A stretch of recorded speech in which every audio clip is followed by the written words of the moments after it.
Okay, so this event is hosted by the Psychology Society here at CBU. I'm sure that's how most of you probably found out about this event. But yeah, so basically we're a student group on campus and we aim to kind of like promote psychology and also mental health awareness, a lot of fun things like that. So if you'd like to learn more, we have some contact information for our student liaison officer. Her name is Laura. She's not here today, but you could always email her. And if you want to just send another email to a more general thing, we also have our society email there. So yeah, that's just, a bit about the society. So now we can get into our presentation. We have Esther here. She's a faculty member and recent PhD grad. So she's just going to give us a talk about grad school, different career options, and things like that. So welcome, Esther. All right.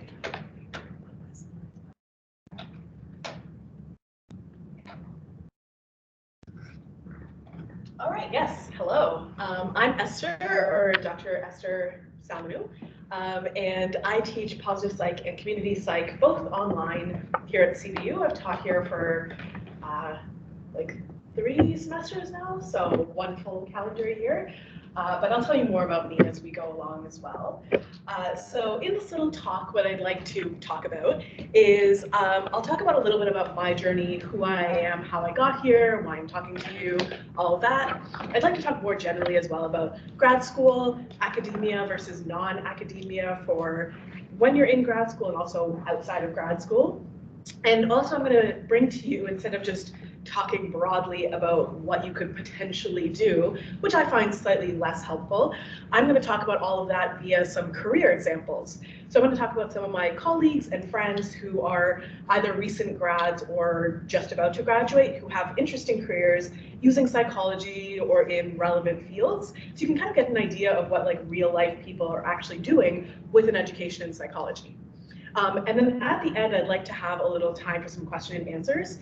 So as we're going through, if you think of some questions, just note them and ask me at the end. These can be more broad questions if you want about grad school and those kind of things, or you can ask me specific questions if you're thinking about like a specific area of psychology or a specific career. I can try to help and give you a response that may be valuable. I'll try my best.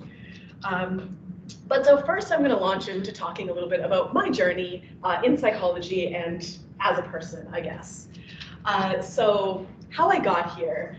So I began my kind of journey in psychology right here. So I went to CBU as an undergrad. I did all 4 years here. I did a BSc honors with Dr. Peter McIntyre. I did my thesis on like meaning in life and fun topics like that. And then I graduated in 2016, yay. And so then next I went to the University of East London in England, and I did my Master's of Science there in Applied Positive Psychology and Coaching Psychology. I worked with an excellent prof, Dr. Kate Heffron, who's also Canadian, which is fun. And I graduated from there in 2017. After that, I did another master's. So I did a Master's of Arts at Wilfrid Laurier University in Waterloo, Ontario. And so I worked with Dr. Ann Wilson, who is brilliant and wonderful. And so I did my master's on positive psych interventions, so a lot of moving around, but back in Ontario at this point. And then I stayed on with, I graduated in 2018. And then I stayed on with Anne, and I did my PhD at Laurier. So I did a dissertation in social psychology. My research is on positive bullshit, which is a really fun topic, and not one I came up with myself. That's a real area of psychology. And I graduated from there in 2023. So I graduated this year, just this past June, actually. So I defended in January, and I graduated in June. So I'm very much a recent grad. So that's how I got here, but that's not what I did. That all sounds very lovely and probably a lot, but that's not actually what I did in terms of my real journey to get to this point. What I actually did was I started at CBU as a biology major. So I really like science. I liked biology, I guess. So I started as a biology major, and I quickly hated it. Biology was not for me. So I switched.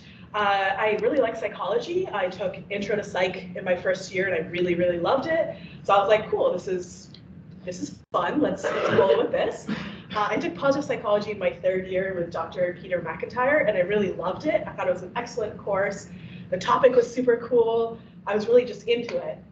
So I did my thesis on the subject with Peter, which was great. Really fun experience. Really difficult, but like I got through it. And I got to present my research at the Canadian Positive Psych Association conference in Niagara Falls. So I did that right after I finished my degree. And I think that's really my first exposure to like the broader world of psychology in like conferences. And I would highly recommend, if you can go to a conference in psychology, you should go. Like it's a great experience to see like what the field of psychology is like and what people are doing in the world of psychology. So really cool experience. But from there, in my mind, was like, I'm not done yet. I'm not done with positive psych. I'm not done with psychology. I don't think I'm done with school yet. So I'm going to keep going. I'm going to see what's next. But I really like positive psych, so I was like, maybe I can do that. And I did. So I applied to a whole bunch of schools, and I got into the school I eventually went to, the University of East London, doing a master's in positive psychology and coaching psychology. So my program had these two aspects. It was very like applied and qualitative and psychology, and then there was this aspect of coaching psychology, which is very similar to like counseling. It's a little bit more like action oriented. So it's like helping people, you know, grow in their careers and become better and stuff. And so both of these aspects are really interesting to learn about, but I deeply hated coaching. Not for me at all. It's a fun area, but like the therapy and helping professions are not for me. And that's a lesson I learned there in my master's. So I was like, okay, so I'm not pursuing the coaching side. I really like the positive psych side. And I feel like I'm not done with that yet, where I was. Like, I felt like I had learned a lot about positive psych at that point in my life, finishing my first master's, but I didn't think I was like ready to like be in the world and be like a psychologist yet. Like I didn't feel quite at that level. So I was like, okay, let's keep going. So I applied to some schools to do a PhD, and one of the schools got back to me, and it was my future advisor, Anne. So I didn't actually apply to her. I applied to two other profs at Laurier who were in kind of relationship research and sort of positive psychology, mindfulness related research. Neither of them got back to me, but I guess in my application, my advisor Anne saw it and was like, oh, I'd like to work with her, which was cool. I didn't apply to Anne because I had no idea what she did. Her website is like, I do like time and cognition and all this stuff. And I was like, I don't know what that means, but that's okay. She reached out to me and she was like, I don't do positive psych, but you do positive psych. I do like social psychology. Can we bring these two together? Do you want to join me and do research? And I was like, that sounds awesome. Like I'm down for that. I didn't really have any background in social psychology though, nor did I have like a super strong background in like stats, because my master's had been very like qualitative and like semantic coding and stuff like that. So I discussed with her and she advised me to like start in my master's, do a one-year master's at Laurier, and then go into my PhD. And so that's what I did. I did a one-year master's at Laurier, and then I just went into my PhD at Laurier after that. So I just kind of continued on.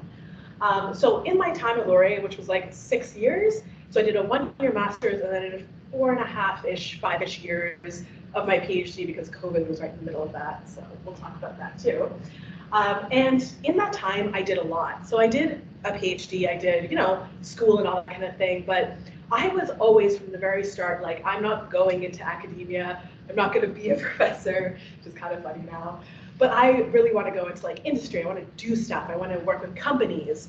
So that was great to tell my advisor before I started, because she was like, well, I'm an academic. I don't really do a lot of that stuff, but I will get you opportunities. I'll do my best. Thank you. And she did. Like, she got me all kinds of opportunities to work with people outside of just my lab and my advisor. So here are two people I worked with. The symbol over here is Plasticity. It was a startup in Waterloo, which no longer exists. Thank you, COVID. It was a really cool experience. It was like a positive psych-based startup that worked with like well-being for people in like different jobs. Really cool, not very well managed, I will say. A lot of startups fail for a lot of different reasons, but this one was not good to succeed maybe for a lot of reasons. But it was great to work for them and get some experience. I also worked with this building here. This is Evolve One. It's a carbon neutral, like sustainable office building in Waterloo. And so their whole thing is like sustainability and, making sure that like we're all, all good with the environment. But those kind of things sometimes interfere with people's well-being and people's like motivation to do sustainable actions. So I work as part of a research team to study like what is the relationship between sustainability and well-being at work. That was a really cool project, and I did a few other projects, and I continue to do kind of smaller projects and consulting work as I go because I really like it. So in this way, you don't necessarily, this will be a theme of my whole talk, but you don't necessarily have to do one thing. There's lots of opportunities you can pursue based on what you're interested in, and let that kind of guide you as well. So at this point, this is when COVID happened. It was right when I started my in-person research at Evolve One, so that was super fun. But all of that was stopped, and as you all know, we couldn't really do very much. But COVID was a blessing as much of it as it was a curse for me, because I got an opportunity to teach. So at my school, Laurier, as a PhD student, you can there's like a list that comes out of classes that need to be taught, and we don't have an instructor for them.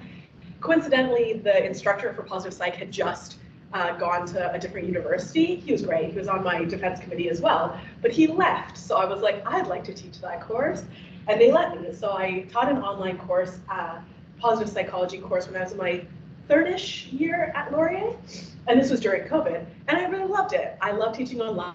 I thought it was great. I loved talking about positive psych, and so that was a thing I did. And then based off of that, CBU also had a similar thing come out where they were like, well, we really need someone in the next semester, which was like a few weeks away. This was like the winter semester of 2023.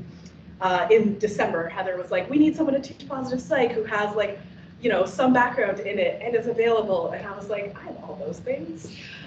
So without really intending to or aiming to, I got this job teaching positive psych at CBU, and also community psych, which I've done some background research in over my time with my PhD. I took some courses in community psych. I did research in community psych as well. So I teach that as well. So without really aiming to, I kind of stumbled into online teaching, which I really like, and it wasn't really an option or something that was very available before COVID, I think. There certainly weren't very many options for people to teach online, but after COVID, there's so many more opportunities that people seem to actually view the value of online teaching, which is great. So that's kind of what I got into. But in the same year of teaching at Laurier and then teaching at CBU, I also got married and also defended my PhD dissertation. So it's been a busy time. And so lots has been going on. But that's kind of what leads me to where I am right now. So as of right now, this is all that's kind of happened. You know my story. What am I doing next? Well, this is the question I've been asking myself, and we all ask ourselves, what's our next step? What are we doing next? And honestly, I don't really want to do that much. I kind of want to take a break and relax. As you may have noticed from my graduation dates, I did all my school back to back, which I don't necessarily recommend. It's a lot. So I'm kind of just taking it easy right now and teaching, but also kind of not doing a whole lot else, which is great. It's nice to take a break every once in a while and not burn yourself out all the time. But also at the same time, my lovely husband, who is also an academic and is just finished his PhD in math and is far more academically inclined than me, I would say, more into the research and stuff, has also been doing his thing. So he works in math, and he was with the University of Alberta, and all these amazing opportunities and doing really good research, and he's staying on with the academic stuff, and so we're moving to England in a month or two for his postdoc. So some of my decisions are also not just related to my own career, also kind of related to his. So that's nice too. So that's kind of where I am and where I'm going. But in all of this, I have been in grad school for quite a long time. So I can kind of speak to the experience of grad school. And Personally, I've been to grad school in the UK and also Canada, so those are the perspectives I have. I've only ever really been to smaller universities. Like I started at CBU. The university I went to in England was also not a huge school, and then Laurier is a pretty small school. It's in the same town as the University of Waterloo, which is much bigger. So we're kind of the small school in comparison. It's a bit of a CBU and Dow kind of thing. So I've only really been to small schools, so that's really the perspective I have. So in grad school, if you're unfamiliar with kind of the structure of it all, after your undergrad, that's when you decide if you want to go into grad school. And what that means is either going into like a master's program, sometimes you can go directly into a PhD, but more commonly in Canada, you do a master's and then you do a PhD. Your master's could be a year or typically 2 years, and then your PhD would be like somewhere between like 4 and 6-ish is the typical amount of years for Canada. But it can be longer or shorter depending on what your program is. If you do anything with kids, school, anything child psychology related, it's gonna be longer because research with children, it just takes a whole bunch of time. Like there's a lot of barriers and those kind of things. So those kind of depend on what you want to do. And then after your PhD, if you're set on going into academia, then you can do a postdoc. So that's not a degree, it's more of like a time to do more research. You're kind of like a student teacher in some sense. So you're pretty much just getting like the experience so that you can get hired as a professor. And then at all of these levels, you don't have to proceed on to the next level. You can just leave and get a job. So you can kind of choose what level of grad school you want to do based on your interests, your area, etc. We'll talk about that too. So here are some basics of grad school. So the further you go, oftentimes in grad school, the less classes and tests there are. So it seems a little bit contradictory, but when I was in my PhD, I did like 1 course a semester, and that is like the most you could do. 1 semester I did 2 courses, and that was like insanity. So you definitely have less less requirements on you. And there's more expectation and opportunity for individual research, kind of depending on your program and your funding and all that kind of stuff. But essentially, to finish a degree, you pretty much just have to fill some basic requirements. You have to take your required classes and get a good grade in them. Every school is different, but usually they want you to get like an A. Then you have to do some sort of comprehensive that proves you know about your topic. And then you have to do a thesis and oftentimes a defense. So that seems simple as a structure, and honestly, it pretty much is. Like the requirements of a degree, if you just did those, would take you maybe like 2-ish years. What takes you more time is your own research, and that's really what your main focus of a grad school degree is doing your own research, writing it up, publishing it hopefully, and depending on your school, defending it. So doing an in-person defense where they ask you a whole bunch of questions, and at the end they're like, okay, yeah, you got a master's, or no, you did not. So they don't often say no. Sorry to scare you with that. But also in grad school, typically your tuition is covered, and there's also opportunities for external funding like grants from the government, and also you have usually an ongoing job like a TA-ship. So you're getting paid.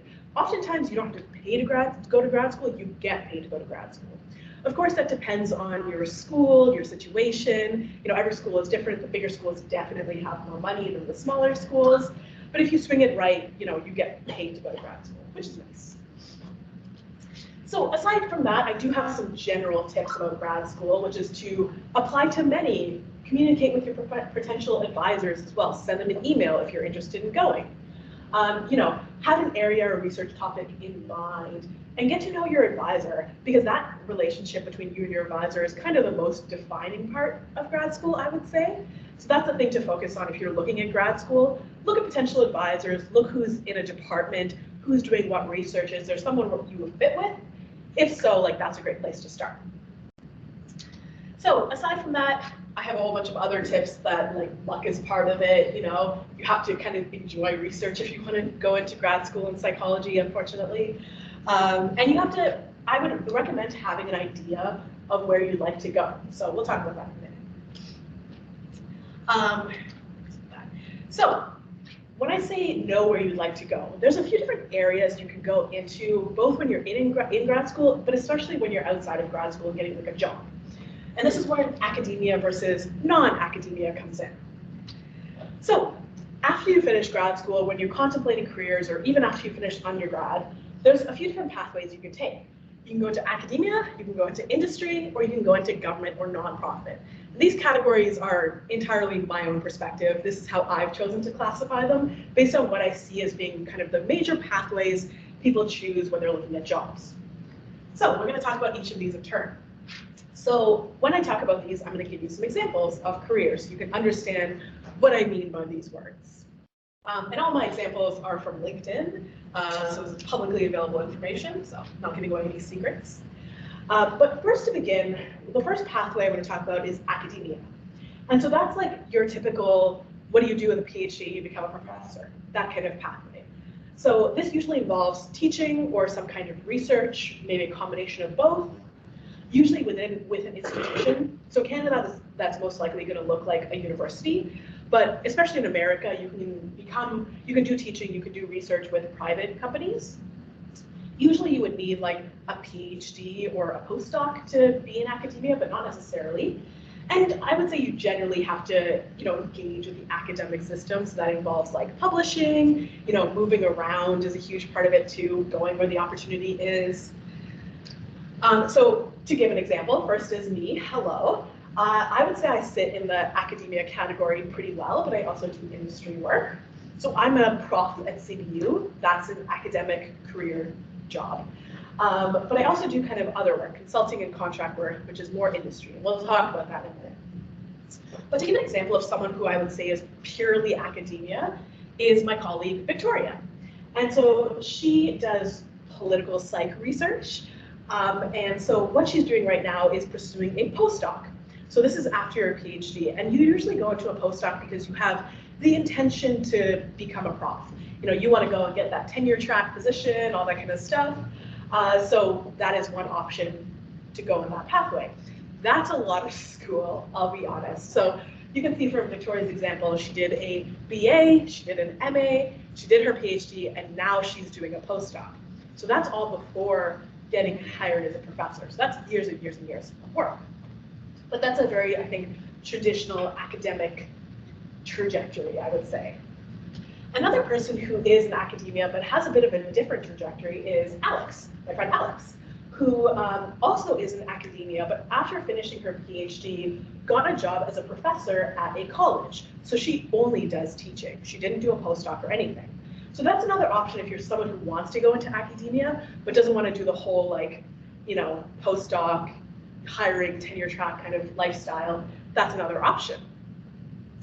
Another person who I would say fits in the category of academia but has a very different job is my friend Adriana, who has not finished her PhD yet. She is mid-PhD, I would say, and likely won't finish her PhD because sometimes you have the best of intentions and you're a great student, but your advisor is a terrible person. That happens as well. So sometimes you don't finish your PhD despite your best of intentions, and that's not always your fault. But what Adriana has done, or it does as a career, is she's the Inclusive Research Coordinator at the University of Waterloo, and she also works with the Women in Science Center as a research associate for Laurier. So what that means is essentially there's these groups within the university that aren't, they aren't like professors, and they're not teaching and stuff, they're just doing research in these interesting topics. So inclusive research, she does research related to LGBT rights and issues. If you're following what's going on at UW, they certainly need it. And at Laurier, she does research into women in science. So that's a way to do your research and be part of the academic system without being someone who teaches and does research with government funding and stuff. She just works for the university and does whatever research and tasks they're doing as a whole. So she works on projects that everyone else is also working on. So that's another way to be involved with research without having to go down that fully academic route of doing your PhD and then doing all these things. So as you're in grad school, these opportunities do come up, and you can take them to go on a different pathway. So that's a little bit about academic jobs. The next kind of pathway I'm going to talk about is industry. And industry is the other, I think, major area that you can go into with psychology. So industry is becoming much more of a common option. From the people I know who I went to my PhD with, I think one is going that pathway of being a full academic, and all other 20 people are going into industry. So you can kind of see the divide there going on right now, and that's mostly because there's not a lot of academic jobs. And also to do an academic job, you have to do like a postdoc and move around and be poor for a long time, that kind of stuff, which is not super appealing. Instead, you can go into industry. So there's a lot of flexibility in industry. You can go into industry with any level of education, and there's a lot of industries you can go into. You can go into tech, or healthcare, or politics, or environmental things. And one thing I think is important if you're someone who wants to go into industry is to understand what your skills are and to diversify. So if you're someone who is good at stats, that's a huge thing you can get into and use as a big skill to get an industry job, or if you're good at coding, et cetera, et cetera. So here's some examples of my friends who went into industry. So this is my friend Dina. Her research is in cognitive neuroscience. So not a lot of jobs in cognitive neuroscience, unfortunately. But Dina is someone who I think has understood what her skills are and gotten a job based on that. So Dina is an excellent writer. She's very concise. So she can write what someone would write in like 3 pages in like a single paragraph. It's a pretty great skill, honestly, to have. And she's also great at stats. And when I say great at stats, like she's not like, the best at stats, but she certainly can do the basic things. And that is more than a lot of people can do. So instead of going into her area of cognitive neuroscience, she got a job as a medical writer. So she writes up people's like medical research, which is an interesting job that has more writing and data analysis than like the other parts of research. So you can kind of capitalize on what your skills are in industry and do essentially just that.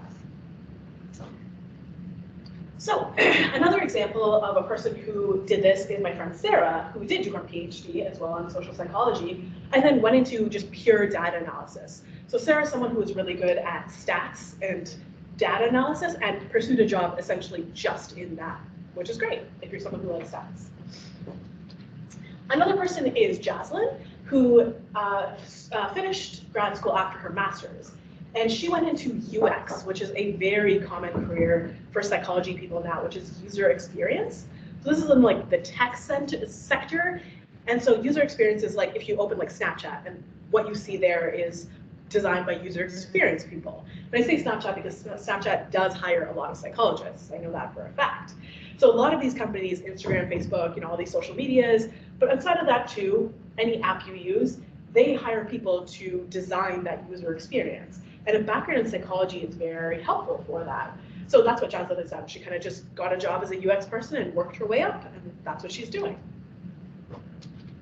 Another person who is, I would say, in industry, but isn't in that tech or business world is my friend Mark, who did a Max degree here, actually. We were co-psychology society presidents, actually, at the time when we were here. But he was always really into, he wasn't super into like going into his PhD and stuff. Instead, he went to a master's in social psychology, which is an area you can definitely get a job with without having to do a PhD. And so that's what he does now. He is a licensed school psychologist. He works in a whole bunch of schools in New Brunswick, working with students who have like, mental health needs, anything they need in school, providing support in that way. So again, a career that you can go into that isn't necessarily like tech and super competitive, but is also something you don't necessarily need a PhD for. So the last kind of category, I'll say, is the government or nonprofit area. So this is kind of based more on the opportunities that exist at the time you're applying. And these are jobs that are generally pretty stable, decently paying, not nonprofit necessarily, but government certainly is, but are also generally location locked. So if you want to work for government, you likely have to live in Ottawa, those kinds of things. So a few people I know who work in government, one is my friend Vivian, who did a master's and then left after that. And her research was specifically on health. So she's very into like that area. And she got a job in the government, and now she works for the Canadian Space Agency, working on like solutions to get healthcare to people who live in remote areas like space, which is a pretty cool job. So again, she didn't do a PhD, she did her master's and then just got hired because there was an opportunity that she applied for. And the government hiring process is pretty rigorous, I'm gonna say. But another person I know who works in government is my friend Sara, who did do her PhD, and she got hired actually within her PhD and then continued on and finished it while she was working for the government. And you can see here, like, her research is in decision-making in romantic relationships and singlehood, which does not have anything to do with what she does now, which is she's a behavioral scientist with Impact Canada. And if you're someone who's interested in working for the government, I would say keep your eye out for behavioral scientist roles, because that is something they often hire psychologists for. And the government hires a lot of these people. And what they do essentially is use psychology to help with government stuff. So if you want to get people to sign up for, making a child savings account, let's say, how do you communicate that with people? How do you actually reach people? And you can use psychology, like, make an attractive letter or send it out at a time when people aren't busy, those kinds of things. That's what they do. And then finally, another option is, of course, going into the helping professions. So this is my cousin Denise. She didn't do a PhD either. She did a master's in counseling psychology and got registered, and she is a registered psychologist in Mississauga now. And so this is another person where you can go into that area of helping and therapy, but clinical programs are very hard to get into and certainly quite difficult. So if you're interested in going to a helping profession, there's a lot of different options you can pursue as well. There isn't just one road for you that you have to get into a clinical program and you have to whatever. A lot of different options there too. So all of this is to say there's a lot of career pathways out there for people who are in psychology, many that I haven't even mentioned. So if you're someone who's interested in psychology, looking at people who are working in the field is a great way to understand, like, what was their pathway, what was their education, what did they do? I'm sorry I didn't mention anyone who did just undergrad in psychology. Oftentimes those people go into just things that are completely unrelated to psychology. So going into government work or local municipal work is a great option, or really anything else. Like a psychology degree is a pretty versatile one. So there are a lot of different options. Yeah, but that's all I have for you today. So hopefully I have given you some understanding of grad school and some different career options, but I would love to hear your questions as well. All right, I'll just stop the recording really quick. All right.